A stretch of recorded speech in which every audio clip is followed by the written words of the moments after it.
somewhere near the cold northern edge of the Roman Empire, the most powerful man in the world was losing an argument with his bed. His name was Marcus Aurelius. Armies moved when he gave an order. Governors waited for his approval. His face appeared on coins. Millions of people lived under laws written in his name. And yet, in private, he had to remind himself to get up, not metaphorically. The Emperor of Rome, the man at the top of the known world, wrote notes to himself, explaining why he could not spend the morning hiding under warm blankets. Which is comforting, because apparently procrastination does not care how impressive your job title is. But the embarrassing part is not that Marcus struggled.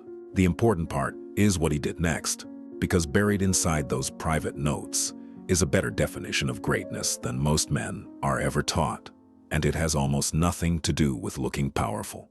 Marcus reminded himself not to waste what remained of his life, not to become arrogant, not to lose his temper with difficult people, not to chase applause, not to behave as if death had somehow forgotten his address. Again and again, he returned to the same problems, the same weaknesses, the same distance between the man he was and the man he believed he should be. Those notes are now known as the Meditations. They became one of the most influential works of philosophy ever written, but Marcus does not appear to have been writing for us. He was not building a brand. He was not planning a 12-part course called Emperor Mindset. He was writing to himself. No audience, no applause, no comment section, full of men with marble statue profile pictures typing, "This is what masculinity has lost." Nobody was going to do it on his behalf.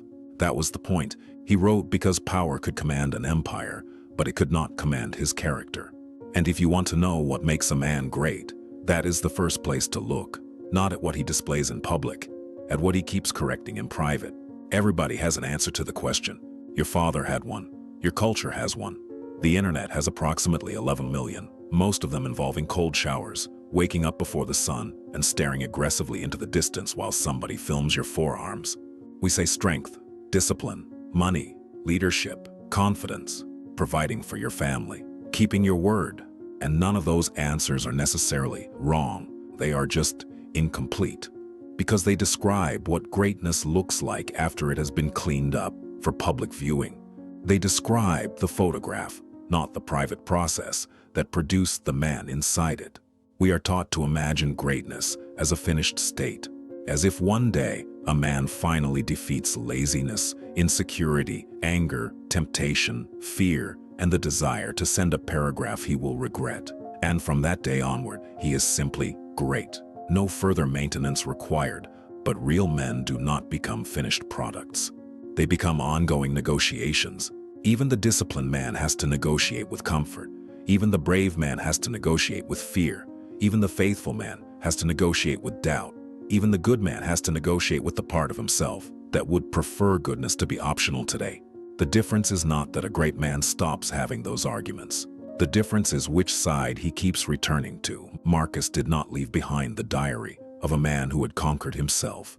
He left behind evidence of a man who understood that the conquest never ends. And that changes the question. Maybe greatness is not finally becoming the man who never falls short. Maybe greatness is refusing to make peace with the part of you that knows better and chooses worse. That refusal begins in a room nobody can see. Every man has that room, not a physical room. The private room where there is no reputation to protect, no woman to impress, no father to prove wrong, no boss to satisfy, no followers, no witnesses, just you and the version of the truth that becomes difficult to avoid when the performance ends. Publicly, almost everybody has values. People love honesty until honesty becomes expensive. They love loyalty until disloyalty becomes convenient. They love discipline until the alarm rings. They love humility right up until somebody corrects them in a tone they do not appreciate. Then suddenly the principles need to be reviewed by legal counsel. The private room reveals whether your values are convictions or decorations. Because reputation asks, "What will people think of me?" A standard asks, "What will I think of what I did when I am alone?" Those are not the same question. A man can build an impressive reputation while becoming someone he privately cannot respect. He can be praised for providing while making his family afraid of him. He can preach discipline and still be ruled by every appetite nobody else can see. He can win in public and know with painful precision, that he is losing the only argument that matters. That is why greatness begins privately, not because privacy makes a man mysterious, because privacy removes the reward. If you keep your word only when breaking it would embarrass you, reputation is controlling you. If you are kind only where kindness can be witnessed, approval is controlling you. If you train only when motivation arrives, wearing dramatic background music, your feelings are controlling you. The private standard is what remains when nobody is paying you, socially, emotionally, or financially, to be the man you claim to be. But privacy is only the first test, because terrible men have standards, fanatics have discipline, tyrants can endure discomfort. A man can be brutally consistent in the wrong direction, so the standard must be capable of doing something most men secretly hate. It must be capable of ruling against him. A weak man thinks correction threatens his identity. A serious man understands that correction protects his direction. Those are different things.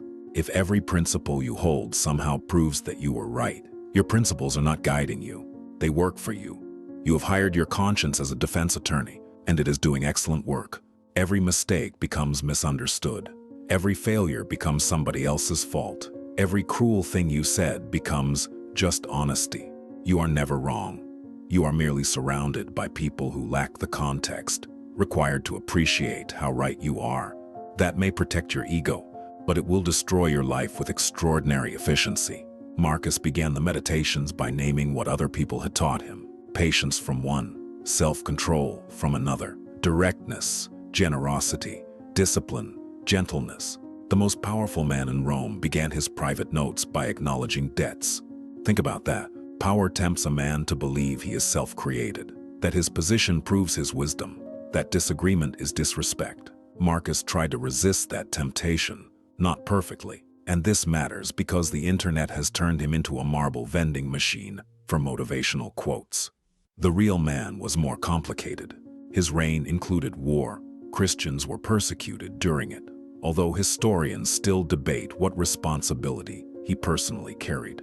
And he made his son, Commodus, co-emperor and successor, a decision that aged with all the grace of milk in the Roman sun. The point is not that Marcus never failed. The point is that if greatness means never making a disastrous judgment, history contains no great men. The real question is whether a man keeps an internal court in which he can still be found guilty. Whether he can say, "I was wrong," not "I am sorry you interpreted it that way," not "mistakes were made," just "I was wrong, here is what I am changing." That sentence has ended fewer relationships than pride has. It has been spoken by fewer fathers than their sons needed to hear. And yet it is one of the strongest sentences a man can say, because it proves he values becoming better more than appearing complete. But even self-correction can become vanity if it never improves life for anyone else. A man can spend years working on himself, while everybody around him continues paying for the man he refuses to become. So there is another test. Does his private discipline make him safer to depend on? Not more impressive from a distance. Safer, up close. What is the point of mastering your morning if your children cannot speak honestly to you? What is the point of being respected by strangers if the people who know you best experience you as unreliable? What is the point of controlling your body if everybody around you must manage your temper? That is not strength. That is emotional debt being transferred to innocent people. Greatness is not private perfection. It is private work that creates public shelter. The people near a great man should not need him to be invulnerable. They need him to be responsible for what his vulnerabilities make him want to do. He can be afraid and still tell the truth, angry and still remain in control of his hands and his mouth, tired and still keep the promise that matters. He does not need to feel strong every day. He needs to stop making his feelings everybody else's emergency. And then comes the least cinematic test of all. He has to continue, not for 3 days, not only while the new routine is exciting, not only while somebody might notice the transformation montage. He has to continue after the performance has become boring and after nobody is watching. Marcus ruled through war, disease, political pressure, and personal loss. At least part of his private writing was done during military campaigns. And still he returned to the same task. Do not waste today. Do not become cruel. Do not be seduced by status. Do the work in front of you. Remember that you will die. It is tempting to imagine that he kept writing because the philosophy had solved him, But solved men do not need reminders. He kept writing because he kept forgetting. Repetition is not always proof that you have mastered something. Sometimes repetition is proof that the thing keeps escaping you. You return to the gym because 2 bad weeks quietly became 6. You apologize again because knowing better did not magically make you behave better. You start the work again because shame has never completed a project. Needing a lesson twice is human. Refusing it the second time is a decision. A great man is not a man who never has to begin again. He is a man who becomes less embarrassed by beginning again than he is comfortable with staying false. So what makes a man great? It is not that he is always strong. It is that weakness does not receive permanent authority. It is not that he is always right. It is that being wrong can still change him. It is not that he never fails the people who depend on him. It is that he does not turn their pain into an argument for his innocence.